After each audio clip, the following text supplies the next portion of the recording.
नमस्कार दोस्तों and welcome to my channel. कैसे हैं आप सब? उम्मीद है सब बहुत बढ़िया होंगे। और आपने मेरा फर्स्ट जो पार्ट मैंने डिस्कस किया है आपकी सीबीएसई क्लास 12th इंग्लिश के आंसर की 2024 के पेपर की, तो वो आपने देख लिया होगा। नहीं देखा तो लिंक मैं आपको कमेंट बॉक्स और डिस्क्रिप्शन में दे दूंगी, ठीक है। फर्स्ट जो पैसेज था उसकी आंसर की बहुत बढ़िया तरीके से मैंने आपको साथ में ही बता दिया कहाँ पे आंसर था, ताकि बाद में आपको कोई डाउट भी ना रहे, ठीक है। तब क्वेश्चन नंबर सेकंड में भी एक पैसेज दे रखा है, इसको ध्यान से पढ़ना था और फिर आंसर यहाँ पे हमें करेक्ट चूज करने थे, ठीक है। तो ये जो पैराग्राफ था थोड़ा सा आपके लिए मुश्किल हो सकता था अगर आप एक एक जो चीज़ है उसको ध्यान से नहीं पढ़ते, वरना ये भी कुछ खास मुश्किल है नहीं, ठीक है। इसमें भी आपको ये नीचे जो क्वेश्चन दे रखे हैं पैसेज के ऊपर बेस्ड है और उनको यहाँ पे आंसर करना है। तो फर्स्ट पार्ट में बोल रखा है, infer the advantage that aquatic और amphibian species have over human beings, answer in about 40 words. इसमें आपको 40 वर्ड्स के अंदर इस आंसर को लिखना था। इसमें यही बताना था कि एक्वेटिक और एम्फीबियस जो स्पीशीज होते हैं उनमें क्या ज़्यादा फायदा होता है as compare to human beings. ऐसी क्या चीज़ उनके अंदर होती है जो ह्यूमन के अंदर नहीं होती है।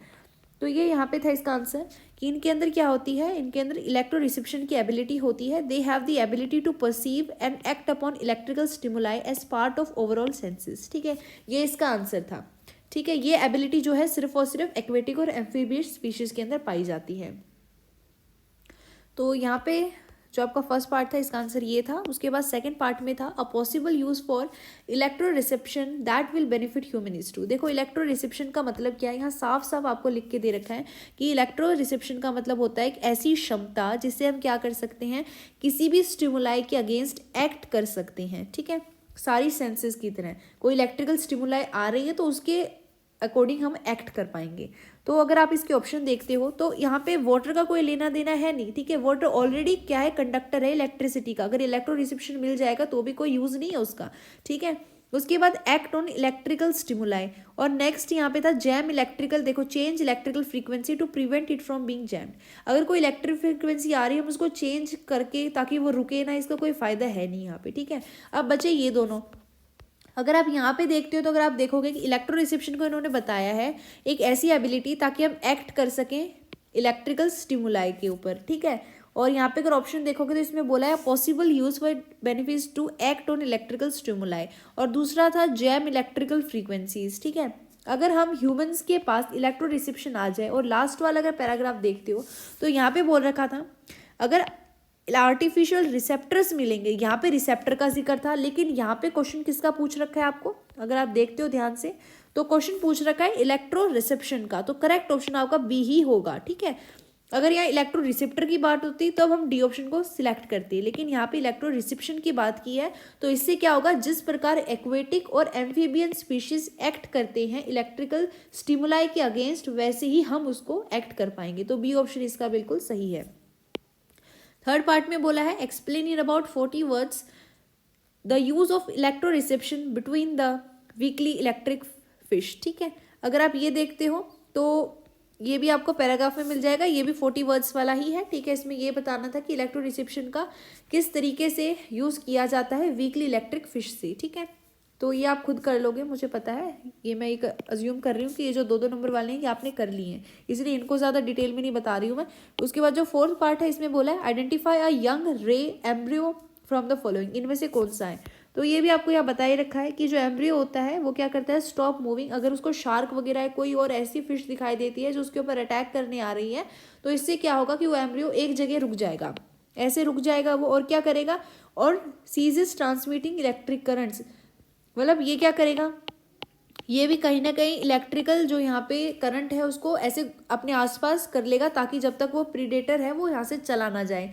तो यहाँ पे ऑप्शन अगर आप देखते हो तो ऑप्शन में क्या दे रखा है, वो डरता नहीं है बल्कि वो खुद इलेक्ट्रिकल सिग्नल्स छोड़ता है। तो फर्स्ट ऑप्शन गलत है।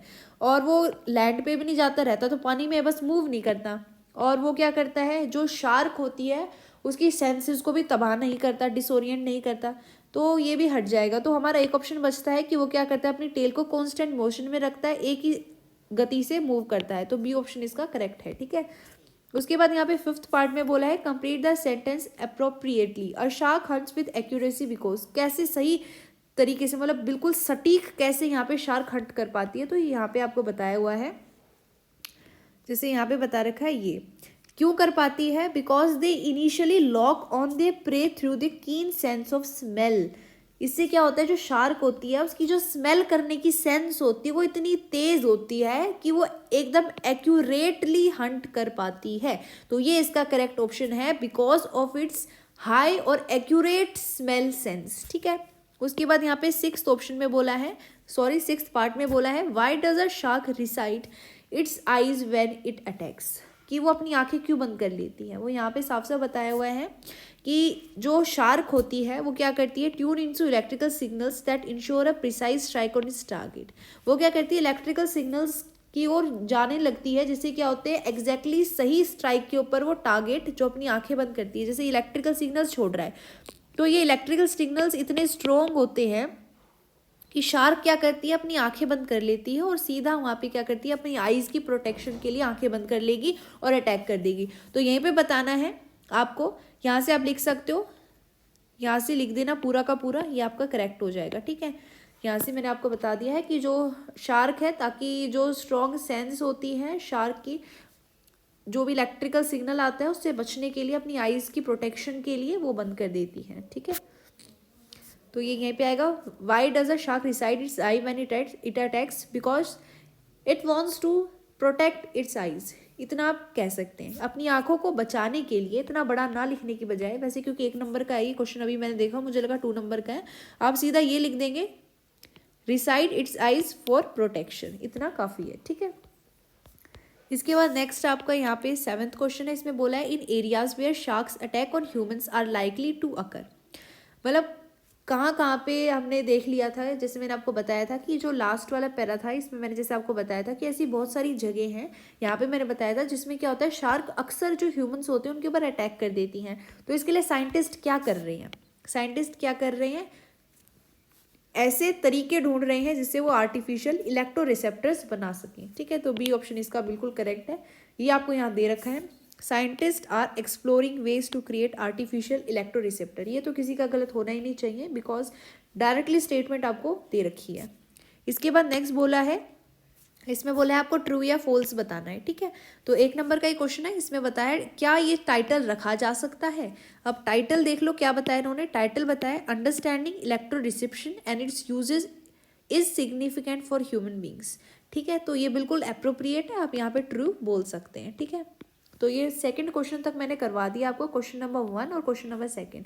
तो ये दोनों आपके एमसीक्यू बेस्ड थे, इसलिए मैं अक्सर करवा देती हूँ। इसके बाद आपको जो सेक्शन नंबर सी है, देखो इसके बाद जो बी है वो तो आपका राइटिंग स्किल्स का है, उसमें तो आप खुद को ही, आपको अगर प्रॉपर फॉर्मेट के साथ लिखोगे तो आपको मार्क्स मिलेंगे ही मिलेंगे, तो उस चीज़ को डिस्कस करने का कोई फ़ायदा है नहीं, उस चीज़ के आंसर की देखने का।